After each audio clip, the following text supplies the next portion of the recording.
सुबह का समय था। प्रधान अपने खेत पर बैठा हुआ अपनी फसल को देख रहा था कि तभी वहां प्रधान के गांव का अनाथ लड़का ईशान आ पहुंचा। अरे तुझसे कितनी बार कहा ईशान कि सुबह सुबह मेरे सामने मत आया कर, सारा दिन खराब हो जाता है। अरे पंडित जी ने कहा है सुबह सुबह हमेशा अच्छी वस्तुएं, खुशकिस्मत चेहरे ये सब देखना चाहिए, ना कि तेरे जैसे अनाथ, बदकिस्मत और मनहूस चेहरे को पता नहीं कहां से आ जाता है मुंह उठाकर। प्रधान की बात सुनकर ईशान निराश हो गया। प्रधान जी, अगर मैं अनाथ हूँ तो इसमें भला मेरा क्या कसूर है? अरे बिल्कुल कसूर है, तेरा ही कसूर है, क्योंकि मैं तेरे माता और पिता को अच्छी तरह से जानता था। तेरे पैदा होने से पहले उनकी हालात बहुत अच्छे थे। तेरे पैदा होने के बाद उनकी आर्थिक स्थिति अचानक से बिगड़ गई। पहले तेरी माँ खत्म हुई, उसके बाद तेरा बाप चल बसा, लेकिन तू एक मनहूस है जो अभी तक जिंदा है। अरे होना तो ये चाहिए था कि तेरे माता और पिता को जिंदा रहना चाहिए था, मरना तुझे चाहिए था। अब सीधी तरह से ये बता, यहाँ क्यों आया है? ईशान का दिल प्रधान के तानों से छलनी हो चुका था, लेकिन फिर भी उसने अपने आंसुओं को रोकते हुए कहा, प्रधान जी, मैं एक अनाथ हूँ, मुझ पर थोड़ी सी दया कीजिए। अरे साफ साफ कह दे भैया, कहना क्या चाहता है, बोल। प्रधान जी, मैंने 2 दिन से कुछ नहीं खाया है। पिछले कई दिन से गांव के हर घर का दरवाजा खटखटा चुका हूँ काम मांगने के लिए, लेकिन कोई हमको काम ही नहीं देता है। इसीलिए बड़ी उम्मीद लेकर आपके पास आया हूँ। आपके तो बहुत सारे खेत हैं ना, किसी एक खेत में हमको काम करने के लिए रख लीजिए ना। इस गरीब अनाथ का गुजारा चल जाएगा। आपका काम मैं बहुत अच्छे से करूँगा। प्रधान ईशान की बात सुनकर उसे बहुत गौर से देखने लगा और कुछ देर बाद बोला, वैसे मैं तुझे काम तो नहीं दे सकता, लेकिन तुझे एक मशवरा जरूर दे सकता हूँ। तो एक काम कर, ये गांव छोड़कर चला जा और किसी दूसरे गांव में बस जा। दूसरे गांव वाले तेरे अतीत को जानते नहीं है, तो जाहिर सी बात है वहां तुझे काम मिल जाएगा। और अगर इसी गांव में रहेगा तो भैया भूखा मर जाएगा। ईशान निराश होकर प्रधान के खेत से वापस आ गया और एक वृक्ष के नीचे बैठ गया। ईशान का भूख से बुरा हाल हो रहा था कि तभी उसकी नजर अपने ही गांव के रघु चाचा पर पड़ी, जो अपने बच्चों को रोटी खिला रहे थे। कितनी बार कहा है पिताजी कि मुझे घी लगी रोटी ही पसंद है। ओ हो, अरे बेटा, जल्दबाजी में तेरी माँ भूल गई। अब क्योंकि हमको सुबह खेत जाने की जल्दी रहती है ना, तो तू अभी ये खा ले। शाम के समय में तुझे देसी घी की रोटियां खिलाऊंगा। ये सुनकर रघु चाचा का बेटा क्रोधित हो गया और उसने रोटी उठाकर जमीन पर फेंक दी। ये देखकर ईशान को बहुत बुरा लगा। ईशान दौड़ता हुआ आया और रघु चाचा से बोला, रघु चाचा, ये क्या? आप अपने बेटे को रोटी की इज्जत करना नहीं सिखाते? सबसे पहली बात तो ये कि तेरी यहाँ आने की हिम्मत कैसे हुई, और अब मेरे इतने बुरे दिन नहीं आए कि तू हमको बताएगा कि रोटी की इज्जत कैसे की जाती है। चल दफा हो जा यहाँ से। अरे भाग जा, बड़ा आया। ईशान चुपचाप वहां से चला गया। चला जा बेटा, चल तू घर चल। तू मानेगा नहीं ना, तुझे घी लगी रोटियां चाहिए। चल मैं तेरी माँ से दोबारा रोटियां बनवाता हूँ। चल बेटा चल। ईशान फिर से आकर उसी वृक्ष के नीचे बैठ गया। तभी वहां पर ईशान की पड़ोसन काव्या आ गई। काव्या के माँ बाप भी बहुत ही ज्यादा गरीब थे। अरे ईशान, तेरा चेहरा क्यों उतरा हुआ है? ईशान ने सारी घटना काव्या को बताई। काव्या की आंखों में आंसू आ गए। ये संसार कुछ ऐसा ही है, किसी के पास इतना है कि उसका बेटा रोटी की कदर नहीं करता और कोई एक एक दाने को तरस जाता है। लेकिन तू चिंता मत कर ईशान, मेरा दिल कहता है कि तेरे दिन एक दिन जरूर बदलेंगे। काश मेरे घर पर रोटी होती तो मैं तुझे जरूर खिलाती, लेकिन तू तो जानता है कि मेरे माँ पिता और मैं सारा दिन मेहनत करते हैं, तब कहीं जाकर हम लोगों को रोटी नसीब होती है, वो भी भरपेट नहीं, केवल जीने के लिए। इतना कहकर काव्या की आंखों में आंसू आ गए और वो वहां से चली गई। ईशान पीठ पर हाथ रखकर बैठ गया। अब मेरा तो हाल भूख से बेहाल होता जा रहा है। क्या करूं, क्या करूं, क्या करूं? सोचता हूं कि चोरी करूं, लेकिन हमारे संस्कार हमको इजाजत नहीं देते। अगर पकड़ा गया तो वैसे भी गांव वाले हमको बख्शेंगे नहीं। ईशान काफी देर तक पेड़ के नीचे बैठा रहा और उसकी भूख से हालत बिगड़ती चली गई। उसकी नजर बार बार उस रोटी पर पड़ रही थी जो रघु चाचा के बेटे ने झाड़ियों में धूल के पास फेंक दी थी। थक हार कर ईशान वहां गया और रोटी को उठाकर साफ करने लगा। जैसे ही वो खाने वाला था, तभी एक नीलकंठ पक्षी, जो आम पक्षियों से आकार में बड़ा और चाल में तेज था, उड़ता हुआ आया और ईशान की रोटी छीन कर ले गया। अरे मेरी रोटी, अरे मेरी रोटी हमको वापस दे दो। मेरा भूख से बहुत बुरा हाल हुआ जा रहा है। मेरी रोटी। मगर नीलकंठ पक्षी जंगल की ओर उड़ गया। मजबूर और भूखा ईशान तड़पता हुआ पक्षी के पीछे जंगल की ओर भागने लगा। काफी देर तक जंगल की गहराई में भागते भागते ईशान थक कर एक तालाब के किनारे गिर गया। हाय रे मेरी किस्मत, एक रोटी जैसे तैसे हाथ लगी, वो भी एक पक्षी छीन कर ले गया। तभी वही नीलकंठ पक्षी उड़ता हुआ आया और ईशान को रोटी लौटा दी। फिर अचानक वो इंसानी आवाज में बोला, लगता है तू कुछ ज्यादा ही भूखा है और भूखा ही रोटी की कीमत जानता है। पक्षी के मुंह से इंसानी आवाज सुनकर ईशान बुरी तरह चौंक गया।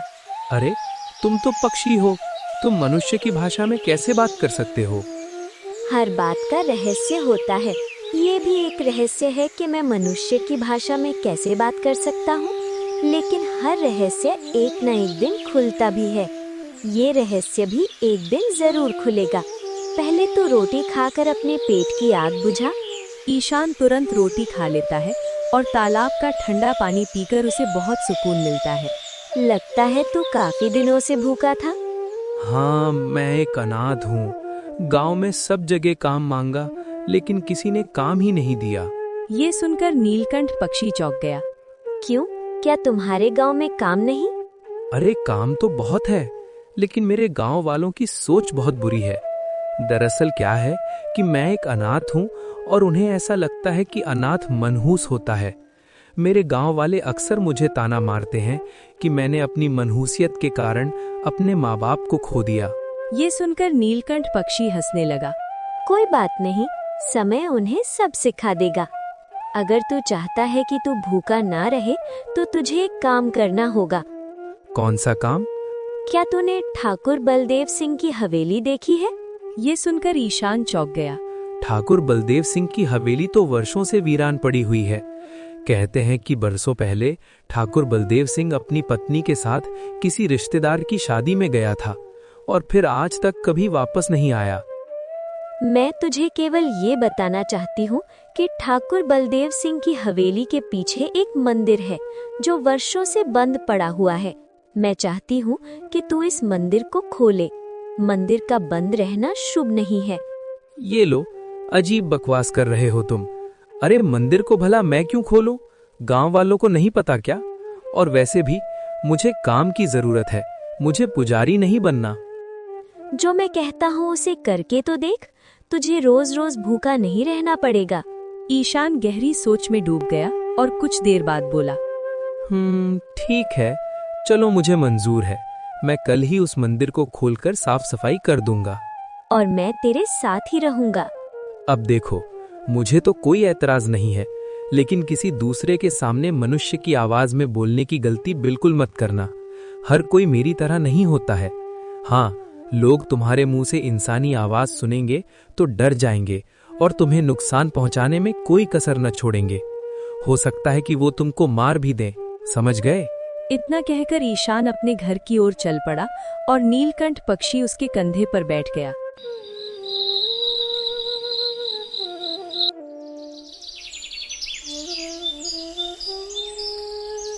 अगले दिन ईशान सीधे ठाकुर बलदेव सिंह की हवेली के पीछे गया, जहां एक मंदिर स्थित था। कहते हैं ये मंदिर ठाकुर बलदेव सिंह के लापता होने के बाद से ही बंद पड़ा था, क्योंकि वहां ठाकुर जी की ही पूजा होती थी। ईशान ने मंदिर को खोला और सफाई करने लगा। तभी वहां इत्तेफाक से गांव का प्रधान आ गया। ईशान को मंदिर में देखकर वो बुरी तरह क्रोधित हो गया। अरे ये क्या, मंदिर में ईशान? अरे तेरी हिम्मत कैसे हुई मंदिर के अंदर प्रवेश करने की? तूने इस वर्षों पुराने मंदिर को क्यों खोला रे? राम राम राम राम भगवान।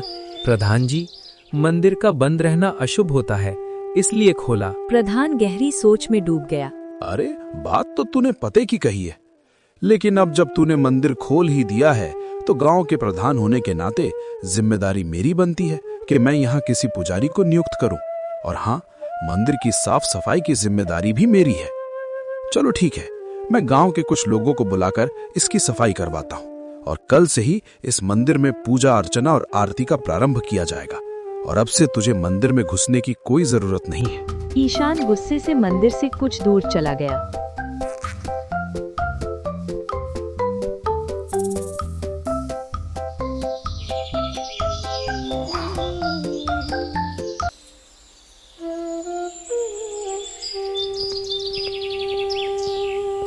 तभी वहां पर नीलकंठ पक्षी उड़ता हुआ आ गया।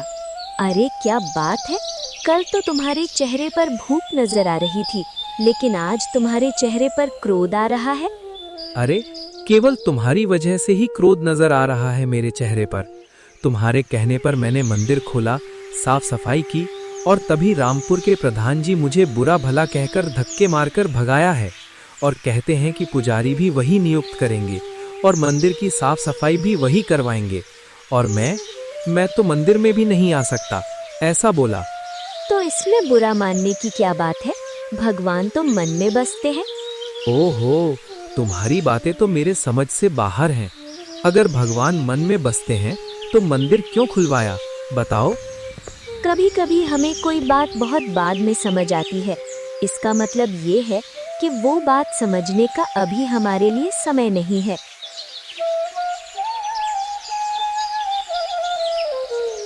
अगले दिन से मंदिर में एक पुजारी की नियुक्ति हो गई और पूजा अर्चना का कार्य प्रारंभ हो गया।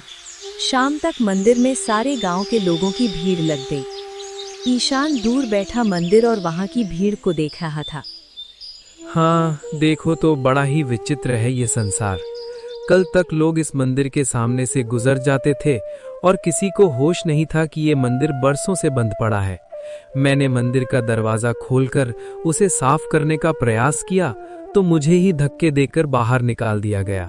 और आज गांव वाले मंदिर में पूजा तो ऐसे कर रहे हैं जैसे ये मंदिर उनके मन के कितने करीब रहा हो।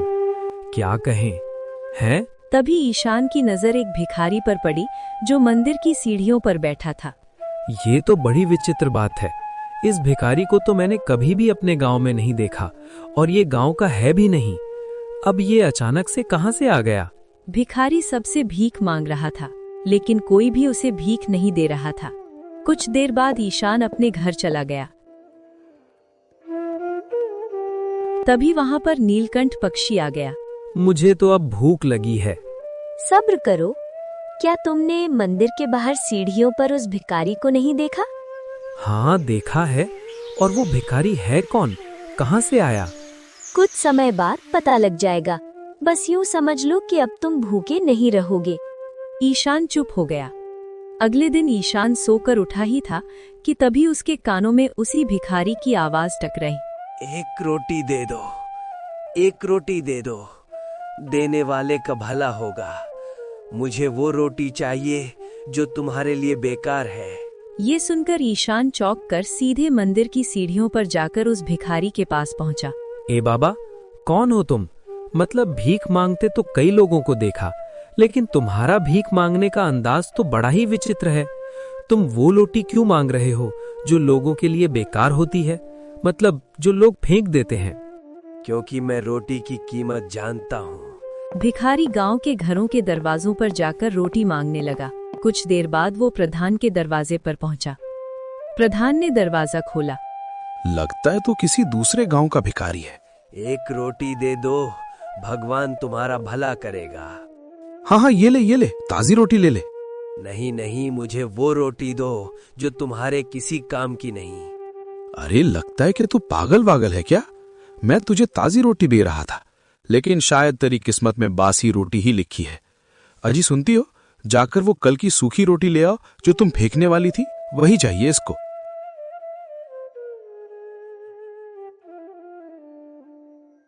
प्रधान की पत्नी रोटी ले आई और प्रधान ने वो सूखी रोटी भिखारी को दे दी। ये ले, पकड़ और खा ले इसको। भिखारी खुश होकर वहां से चला गया और सीधे मंदिर की सीढ़ियों पर बैठकर रोटी खाने लगा। तभी वहां पर ईशान आ गया। लगता है कि तुम भूखे हो। ईशान ने सिर हिलाया। भिखारी ने तुरंत एक सूखी रोटी ईशान को दे दी। पेट की आग को बुझाने के लिए रोटी काफी होती है। भूख ये नहीं देखती कि रोटी सूखी है या ताजी, भूख केवल रोटी चाहती है। ईशान ने तुरंत वो रोटी खा ली। उस दिन के बाद से ईशान रोज दोपहर और शाम को उस भिखारी के पास आने लगा और भिखारी रोज उसे वही सूखी रोटी दे देता। धीरे धीरे वो भिखारी गांव में सूखी रोटी मांगने वाला भिखारी के नाम से प्रसिद्ध हो गया। गांव के सभी लोग उसका मजाक उड़ाते, लेकिन ईशान को ऐसा लगता था कि उस भिखारी में जरूर कोई बहुत बड़ा रहस्य छुपा हुआ है।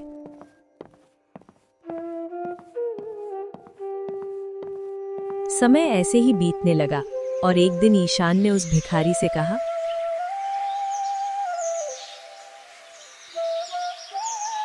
मैं तुमसे दोबारा पूछता हूँ बाबा, ये बताओ कि तुम सूखी और बासी रोटी ही क्यों लेते हो? भिखारी रहस्यमय अंदाज में मुस्कुराया। क्योंकि मैं जानता हूँ कि रोटी की कीमत क्या होती है। अरे ये बात तो तुम पहले भी कह चुके हो, लेकिन मैं अभी तक समझ नहीं पाया कि तुम असल में कहना क्या चाहते हो। भिखारी ईशान को मंदिर के पीछे ले गया, जहाँ एक खंडहर था जो झाड़ियों से ढका हुआ था। भिखारी ने झाड़ियां हटाई और ईशान को अंदर ले गया। ईशान ने देखा कि वहां भिखारी ने एकत्र की हुई ढेर सारी सूखी बासी रोटियां रखी थी, जो अब पूरी तरह सूख चुकी थी। ये क्या पागलपन है बाबा? कल तक तो तुम एक एक रोटी के लिए तरसते थे और आज जो बासी सूखी रोटियां मिल रही हैं, उन्हें खाने के बजाय इस मिट्टी के घड़े में इकट्ठा कर रहे हो। आखिर चाहते क्या हो? क्यों इन रोटियों को यहाँ सड़ा रहे हो? सड़ा नहीं रहा हूँ छोटे बाबू, सहेज रहा हूँ। ये जो तुम्हें आज कूड़ा लग रहा है ना, ये आने वाले कल का सोना है। मैं देख पा रहा हूँ वो काली परछाई जो धीरे धीरे तुम्हारे गांव की ओर बढ़ रही है। आसमान के तेवर बदल रहे हैं और जमीन की प्यास बढ़ने वाली है। तुम्हारी इन पहेलियों का मेरे पास वक्त नहीं है। सीधा सीधा क्यों नहीं कहते कि तुम भीख मांगने का नया तरीका ढूंढ रहे हो? रोटियां इकट्ठा करके क्या साबित करना चाहते हो? साबित कुछ नहीं करना छोटे बाबू, बस तैयार रहना चाहता हूँ, क्योंकि कुछ समय बाद तुम्हारे गांव वाले भी रोटी की कीमत जान जाएंगे। जब कुएं का पानी पाताल में चला जाएगा और खेतों की छाती फट जाएगी, तब इंसान को समझ आएगा कि तिजोरी में रखे सिक्के चबाई नहीं जा सकते। तब वो जान जाएंगे कि रोटी की असली कीमत पेट भरने में नहीं, बल्कि उससे बचाने की जद्दोजहद में होती है। तुम डरा रहे हो बाबा? क्या सच में ऐसा दिन आएगा जब इस भरे पूरे गांव में अनाज का एक दाना नहीं बचेगा? भूख जब नाचती है ना बाबूजी, तो बड़े बड़े सूरमाओं का अहंकार टूट जाता है। आज तुम अपनी थाली में आधी रोटी छोड़कर उठ जाते हो, क्योंकि तुम्हें यकीन है कि शाम को फिर ताज़ा खाना मिलेगा। लेकिन जिस दिन ये यकीन टूट जाएगा, उस दिन तुम मेरी इस झोपड़ी के बाहर इन्हीं सूखी रोटियों के लिए कतार में खड़े होगे। मैं बस उस दिन के लिए ये रोटियां जमा कर रहा हूँ, ताकि जब मौत और भूख का तांडव हो तो कम से कम कुछ सांसें खरीदी जा सके। तुम सच में अजीब हो। लोग कल की चिंता में पैसा जोड़ते हैं और तुम रोटियां। क्योंकि पैसा भूख नहीं मिटाता छोटे बाबू। याद रखना, जिस दिन अन्न की कमी होगी, उस दिन अमीर गरीब का भेद मिट जाएगा। सिर्फ वही अमीर होगा जिसके पास रोटी का एक टुकड़ा होगा। इतना कहकर भिखारी वहां से चला गया।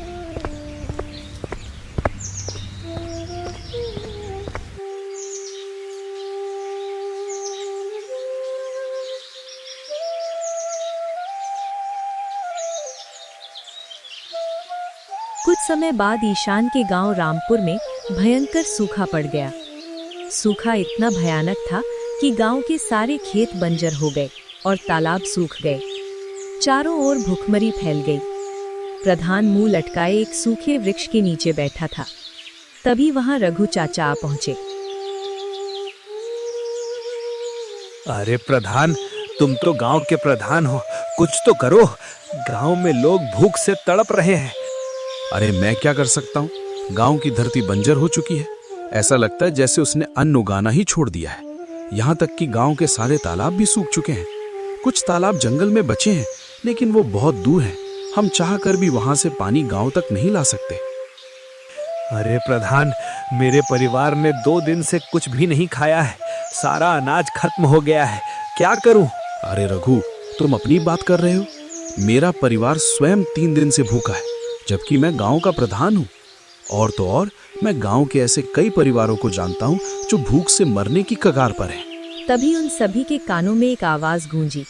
जिन सबको भूख लगी है वो मंदिर के पीछे वाले खंडहर में आ जाओ। प्रधान चौंक कर उठा और रघु चाचा से कहा, हे रघु, जरा गौर से देख। ये वही भिखारी है ना जो हर चौखट पर जाकर सिर्फ एक सूखी और बासी रोटी की गुहार लगाता था। लोग उसे दुत्कार देते थे, पर वो फिर भी मुस्कुराता रहता था। हाँ प्रधान जी, पहचान तो मैं भी रहा हूँ। वही फटा हुआ झोला और वही पुरानी लाठी। पर एक बात अजीब है, जब से गांव का कुआं सूखा है और खेतों की दरारें बढ़ी हैं, तब से ये किसी के दरवाजे पर नहीं दिखा। इसने भीख मांगना बिल्कुल बंद कर दिया है। रघु, तूने इसकी चाल देखी? हम लोग 2 दिन से भूखे हैं तो हमसे खड़ा नहीं हुआ जा रहा, और ये बड़े इत्मीनान से उस बरगद की ओर बढ़ रहा है। जरूर इसके पास पुराना हिसाब जमा होगा। भिखारी अक्सर अनाज जोड़कर रखते हैं, शायद इसके पास कुछ रोटियां या मुट्ठी भर सत्तू बचा हो।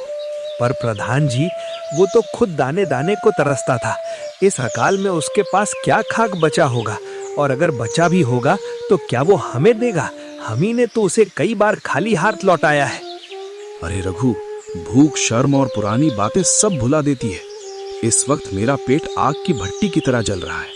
अगर उसके पास सूखी पपड़ी भी मिल गई तो वो अमृत के समान होगी। देख, वो उस पेड़ की ओट में बैठ रहा है। चल, जल्दी चल। इससे पहले कि वो जो कुछ भी है उसे खत्म कर ले, हमें वहां पहुंचना होगा। बात तो आपकी सही है प्रधान जी। आज एक प्रधान और एक किसान दोनों एक भिखारी की झोली की उम्मीद में भाग रहे हैं। समय का चक्र भी बड़ा बलवान है। चलिए देखते हैं उसकी पोटली में हमारी किस्मत का कोई टुकड़ा है या नहीं। कुछ ही देर में प्रधान, रघु और सारा गांव दौड़ता हुआ मंदिर के पीछे खंडहर पर पहुंच गया।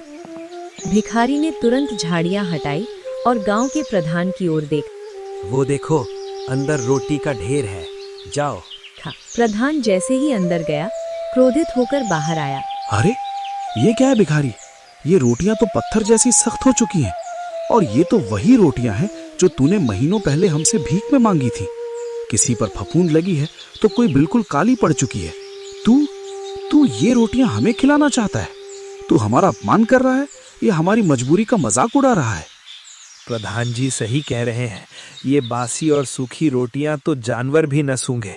हमने अपनी पूरी जिंदगी में कभी ऐसी चीज को हाथ नहीं लगाया, और आज तू हमें ये खाने को कह रहा है? छोटे बाबू, अपमान मैं नहीं कर रहा। अपमान तो वो वक्त कर रहा है जिसने आपको मेरी दहलीज पर ला खड़ा किया है। आप इसे पत्थर कह रहे हैं। मेरे लिए ये पत्थर नहीं, बीमा है। मुझे पता था कि एक दिन ऐसा आएगा जब इंसान पैसे चबाएगा पर उसका पेट नहीं भरेगा। सूखे की ये मार सिर्फ आपके खेतों तक नहीं है, पूरे राज्य की कोख सूनी हो चुकी है। मीलों दूर तक न कोई हरा पत्ता बचा है, न अनाज का दाना। पर ये रोटियां, क्या इन्हें खाकर हम बीमार नहीं पड़ जाएंगे? पेट की बीमारी से मरना बेहतर है या भूख से तड़प कर दम तोड़ना? चुनाव आपका है। इन रोटियों को मैंने धूप में सुखाकर सहेज कर सिर्फ इसलिए रखा था क्योंकि मैं जानता था कि रोटी की असली कीमत क्या होती है। जब आप ताज़ा खाना खाकर थाली में छोड़ देते थे, तब मैं जानता था कि ये बचा हुआ हिस्सा ही एक दिन बचाने वाला हिस्सा बनेगा। तो तूने ये सब हमारे लिए बचा कर रखा था, तू खुद क्यों नहीं खा गया? अगर मैं खा लेता तो आज आपके सामने ये मिसाल कैसे पेश करता कि अन्न का अपमान करने वाले एक दिन अन्न के उसी टुकड़े के लिए तरसते हैं जिसे उन्होंने बासी कहकर फेंक दिया था। जिंदा रहना है तो अहम को त्यागिए और इस सूखी रोटी को पानी में भिगोकर गले से उतार लीजिए, वरना याद रखिए, इस बंजर जमीन पर सोना तो बहुत मिल जाएगा, पर गेहूं का एक दाना भी नहीं मिलेगा। आज तूने मेरी आंखें खोल दी। जिसे हम कूड़ा समझते थे, आज वही हमारी जान बचाने का इकलौता सहारा है। मुझे माफ कर दे। प्रधान की आंखों में आंसू आ गए। रघु चाचा की आंखें भी भर आईं। तभी रघु का वही बेटा, जिसने रोटी फेंक दी थी, अपने पिता के पास आया। पिताजी, ये रोटी कैसी भी है, मुझे दे दो, मुझे बहुत तेज भूख लगी है। अगर मुझे रोटी नहीं मिली तो मैं मर जाऊंगा। हाँ पिताजी, रोटी दे दो। रघु ने तड़पते हुए अपने बेटे को गले लगा लिया। अरे मेरे लाल, रो मत, बस थोड़ा धीरज धर।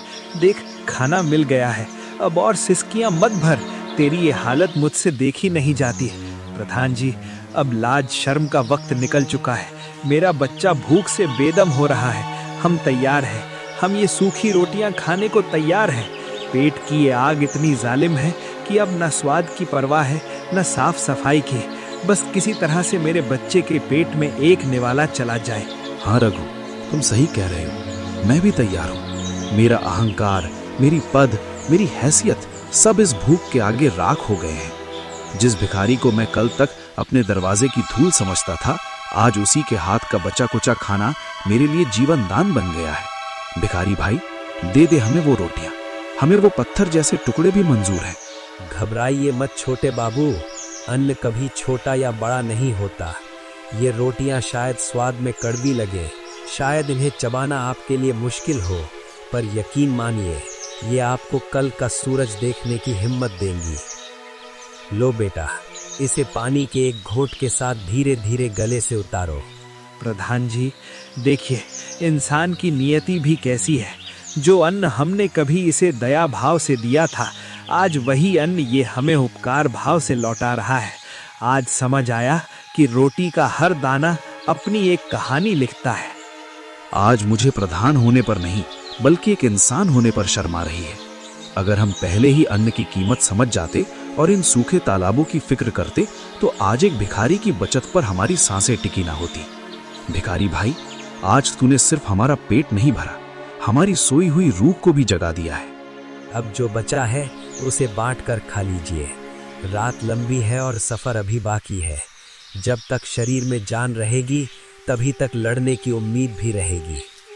कुछ ही देर में सारा गांव उस खंडर से सूखी रोटियां उठाने लगा और उन्हें ऐसे खाने लगा जैसे उनके सामने कोई स्वादिष्ट व्यंजन परोसा गया हो। ईशान ये दृश्य देख रहा था। नीलकंठ पक्षी उसके कंधे पर बैठा था। ईशान भिखारी के पास पहुंचा। देखा तुमने, ये होती है रोटी की कीमत। वही गांव वाले जो इन्हीं रोटियों को बेकार समझते थे और मुझे दे देते थे, आज यही रोटियां कैसे खा रहे हैं। देखो देखो। हाँ, अब मैं समझ गया। लेकिन बाबा, आखिरकार आप हैं कौन? भिखारी मुस्कुराया। अब इस रहस्य का खुलासा करने का समय आ गया है। तभी नीलकंठ पक्षी उड़ता हुआ भिखारी के कंधे पर जा बैठा। पक्षी और वो भिखारी रंग बिरंगी चमक में परिवर्तित हो जाते हैं। कुछ ही क्षणों में वो पक्षी एक स्त्री में बदल जाती है और वो भिखारी सेठ बलदेव सिंह में। ये देखकर ईशान और सारे गांव वाले चौंक जाते हैं। प्रधान दौड़ते हुए आता है। अरे, ये तो हमारे गांव का सेठ बलदेव सिंह और उनकी पत्नी है, जो बरसों पहले रिश्तेदार की शादी में गए थे, लेकिन वापस लौटकर कभी नहीं आए। रघु चाचा भी दौड़ते हुए आते हैं। सेठ जी, आखिरकार ये क्या रहस्य है? सेठ बलदेव सिंह मुस्कुराते हुए सबकी ओर देखते हैं। मैं बताता हूँ। बरसों पहले सेठ बलदेव सिंह अपनी पत्नी के साथ बैलगाड़ी में रिश्तेदार की शादी से लौट रहा था। कुछ देर तालाब के किनारे बैठकर आराम कर लेते हैं और खा पीकर फिर चलते हैं। बिल्कुल सही कह रही हो भाग्यवान। भूख तो हमको भी बहुत तेज लगी है। दोनों बैलगाड़ी से उतरकर तालाब के किनारे बैठते हैं और रोटी सब्जी निकालकर खाना खाने लगते हैं। भोजन के बाद सेठ की पत्नी बची हुई रोटियां झाड़ियों में फेंक देती है। तभी वहां एक साधु आ जाता है। ये तुम क्या कर रही हो? तुमने जो रोटियां फेंकी हैं वो पाप है। हमारा पेट भर चुका है, अब हमें रोटियों की कोई आवश्यकता नहीं, और वैसे भी गांव तक पहुंचते पहुंचते ये सूख जाएंगी। जिस जंगल में तुम जा रही हो वहां तुम्हें सैकड़ों लोग मिलेंगे जो भूखे होते हैं। तुम ये रोटियां उन्हें देकर पुण्य कमा सकते थे। ए साधु, बकवास बंद कर। तेरे जैसे कई साधु देखे समझा, और ये क्या लगा रखा है? रोटी की कीमत, रोटी की कीमत। समझ गया, तुम्हारा पेट भरा हुआ है और तुम्हारा मन घमंड से अंधा हो चुका है। तुम भूल चुके हो कि रोटी की कीमत क्या होती है। रोटी अनमोल होती है और ये कीमत तब समझ आती है जब कोई कई दिन से भूखा हो और उसके सामने एक सूखी रोटी हो जो उसकी जान बचा सकती हो। लेकिन वो रोटी भी इतनी आसानी से ना मिले, और जब तक तुम दोनों रोटी की कीमत नहीं समझोगे तब तक तुम श्रापित रहोगे। अचानक रंग बिरंगी लहरें चारों ओर फैल गई। सेठ की पत्नी एक नीलकंठ पक्षी में बदल गई और सेठ एक भिखारी में। दोनों अपने बदले हुए रूप को देखकर फूट फूट कर रोने लगे। भिखारी बन चुका सेठ साधु के चरणों में गिर पड़ा। मुझे क्षमा कर दो साधु बाबा, मुझे क्षमा कर दो साधु बाबा, मुझे क्षमा कर दो। ठीक है, लेकिन श्राप वापस नहीं लिया जा सकता। अब तुम्हें अपने श्राप का अंत स्वयं करना होगा। तो कैसे? बरसों बाद तुम दोनों अपने गांव पहुंचोगे। उस समय वहां ईशान नाम का एक बालक जन्म लेगा जो एक एक रोटी के लिए तरसेगा। जिस तरह तुमने रोटी झाड़ियों में फेंकी थी, उसी तरह से तुम्हारे गांव का कोई बच्चा भी रोटी झाड़ियों में फेंकेगा और ईशान भूख से तड़पता हुआ उस रोटी तक पहुंचेगा। नियति तुम्हें उस रोटी तक उसे पहुंचाने के लिए विवश करेगी। तुम्हें अपना रहस्य तब तक किसी को नहीं बताना है जब तक तुम पूरे गांव को रोटी की कीमत का एहसास न करा दो। और ये हम कैसे करेंगे? तुम्हारे गांव में एक ऐसा सूखा पड़ेगा जिसे लोग वर्षों तक याद रखेंगे। उस समय लोग खुद समझेंगे कि रोटी की कीमत क्या होती है। जब तुम्हारे गांव वाले रोटी की कीमत जान जाएंगे तब तुम दोनों की मृत्यु हो जाएगी, क्योंकि तब तुम्हारा जीवन चक्र पूरा हो जाएगा और तुम्हें मोक्ष मिल जाएगा। इतना कहकर साधु रंग बिरंगी किरणों में विलीन होकर वहां से गायब हो गया। सेठ बलदेव सिंह की बातें सुनकर सारा गांव आश्चर्य और श्रद्धा भरी नजरों से उसे देखने लगा। जब तुम उस रोटी को खाने के लिए दौड़े, इत्तेफाक से मैंने उस रोटी को उठा लिया, क्योंकि मैं भी कई दिन से भूखी थी। और जब तुम मेरे पीछे पीछे रोटी को लेने के लिए दौड़े, तब मुझे साधु महाराज की वो बात याद आ गई और मैं समझ गई कि अब मुझे क्या करना है। मैंने जानबूझकर तुमसे कहा था कि मंदिर का द्वार खोल दो। इतना कहकर सेठ की पत्नी चुप हो गई। और फिर मैं, जो कि बरसों से भिखारी के रूप में भटक रहा था, वहीं आ पहुंचा और गांव वालों से वही रोटियां मांगने लगा जिसे वो रोज फेंक दिया करते थे, क्योंकि मैं जानता था कि मेरे गांव में सूखा पड़ने वाला है। हम दोनों बरसों से भिखारी और पक्षी के रूप में भटक रहे थे, लेकिन अपने गांव नहीं पहुंच पाए थे। हमारा गांव पहुंचना ही इस बात का संकेत था कि अब सूखा नजदीक है। अब उसके आगे क्या हुआ ये तो तुम सब जानते हो, लेकिन अब हमारे जाने का समय आ गया है। हमें मुक्ति मिल चुकी है। क्या मतलब है आपका? अभी तो हम जीवित हैं, लेकिन जीवित नहीं रहेंगे। जाने से पहले तुम्हें एक बात बताना चाहती हूँ। मेरी हवेली में कच्चे आंगन में एक नीम का पेड़ है। उस नीम के पेड़ के नीचे खुदाई करना, तुम्हें एक बक्सा मिलेगा जिसमें बहुत सारा धन गड़ा है। तुम उस धन को निकाल लेना। अब से उस धन के मालिक तुम ही हो। मुझे उम्मीद है कि अब तुम ही वो इंसान हो जो गरीबों की मदद कर सकेगा, क्योंकि तुमने भूख को जाना है, दर्द को पहचाना है, अनाथ होने का ताना बचपन से सुना है। तुम्हारा दिल सबका दर्द समझेगा। इतना कहकर सेठ और उसकी पत्नी वहीं शांत हो गए। सारा गांव रो पड़ा और ईशान की अगुवाई में गांव वालों ने उनका अंतिम संस्कार विधि पूर्वक किया। जैसे ही उनकी चिता जलनी प्रारंभ हुई, आकाश में घने काले बादल छा गए। घनघोर वर्षा शुरू हो गई। सूखे से झुलसा गांव रामपुर पहली बार सिहर उठा।